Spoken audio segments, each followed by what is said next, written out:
Shirkan dib u heshiisiintu ay soo qabanqaabiyeen ururada bulshada rayidka gobolka Hiiraan ayaa wejigiisa labaad maanta waxa uu ka furmay Hotel Madiine ee magaalada Beledweyne. Waxaana shirkan qabanqaabadiisii iska lahaa gudoomiyaha ururka dhalinyarada dowlad goboleedka Hirshabelle Maxamed Cabdullaahi Buraale Raaxe, ayadoona shirkan ay kasoo qayb galeen qaybaha kala duwan ee bulshada rayidka, mas-uuliyiin ka tirsan wasaaradda arrimaha gudaha dowlad goboleedka Hirshabelle iyo weliba sidoo kale gudoomiyihii hore ee gobolka Hiiraan Cumar Aadan Deeqow Baadiyow. Shirka oo looga hadlayay xaaladaha isku keenida bulshada reer Hiiraan iyo sida nabadda looga shaqeyn lahaa ayaa ugu horeyn waxaa hadallo kala duwan ka soo jeediyey qaybihii kala duwanaa ee bulshada rayidka ee shirka kasoo qayb galay, ayagoona ku baaqay in loo midoobo nabadda iyo horumarka dowlad goboleedka Hirshabelle gaar ahaan gobolka Hiiraan. bulshada gobolka sawir aad u farxan ayaa laga baxshay inaan sawirkii qurxanaa ee taariikhda gobolka oo lahayn inaan soo celino waa balan anaga aan qaadnay adinkuna garabkeena tihiin garabkiina waa nahay waxaan markii aan ka wada shaqeyno dib u heshiisiin sumcaddii gobolka oo lahayn aan soo celino dadkeenuna aan dhexdhexaadino magacyada xun oo gobolka iyo laga aaminsan anaga aan bedelno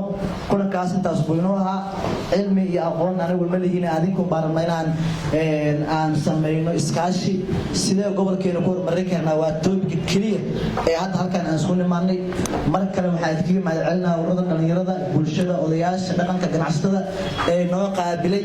barnaamijkeenu waa barnaamij dib u heshiisiin qof kastana waajib oo ka saaran yahay inuu walaalkii dadkii qabiilkiisa ehelkiisa dhammaan inuu u cawal furnaado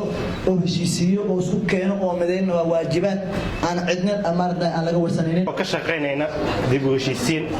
loo sameeyo bulshada ku nool gobolka Hiiraan waa farxad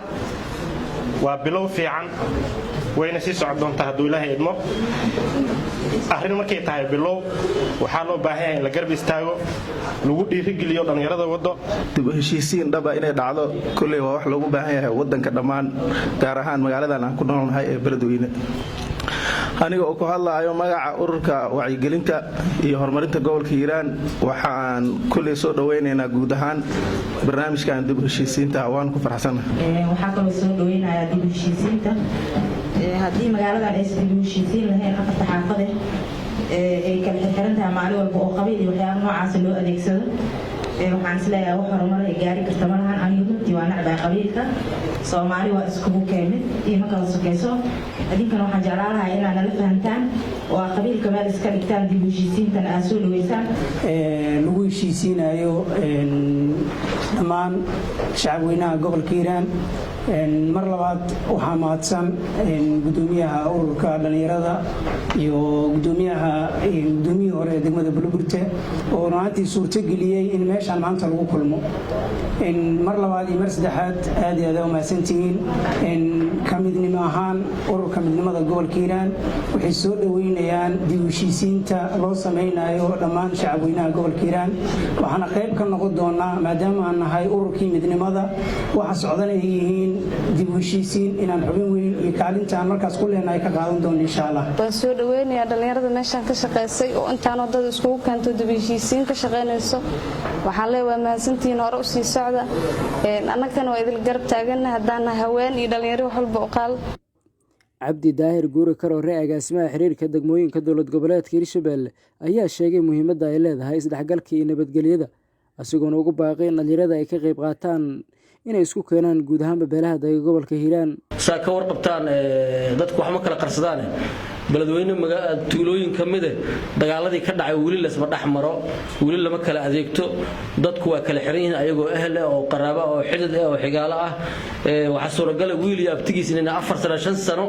ayna beer wada tabcanin ay xaalad dagaal oo dhacday ku kala maqan yihiin si arintaas looga hortago in dhalinyarada ururka dhalinyarada hadda oo raaxay hogaaminayo meesha fadhiya iyo qaybada kala duwan oo ururada ay sabab u noqdaan in bulshada la isku furo dowlad goboleedka Hirshabelle daruuf kasta ku dhisnaateen dadkan ayda dawladdu inay sabab u noqoto in dib u heshiintaas ay dawladda dhex weydiiso. Gudoomiyihii hore ee gobolka Hiiraan Cumar Aadan Deeqow ayaa ku dheeraaday muhiimadda ay leedahay nabadgelyada iyo wada noolaashada. dhalinyaro waxa waaye waa ku u dhibiyo dhulkooda runtii waa ku u qaato had iyo jeer isku xirnaan midnimo iyo horumarka dalkooda iyo dadkooda ka shaqeeya. Maxamed Cabdullaahi Buraale Raaxe gudoomiyaha ururka dhalinyarada dowlad goboleedka Hirshabelle ayaa sheegay inay muhiim tahay isku keenista bulshada guud ahaanba waxaana uu sheegay in ka dhalinyar ahaan ay dhexda u xirteen. runtii waxaan garowsanaa annagoo mid oo reer Hiiraan oo dad isla dhashay oo walaale heer Beledweyne inaan bal ka shaqeyno arrintaas in dib u heshiisiin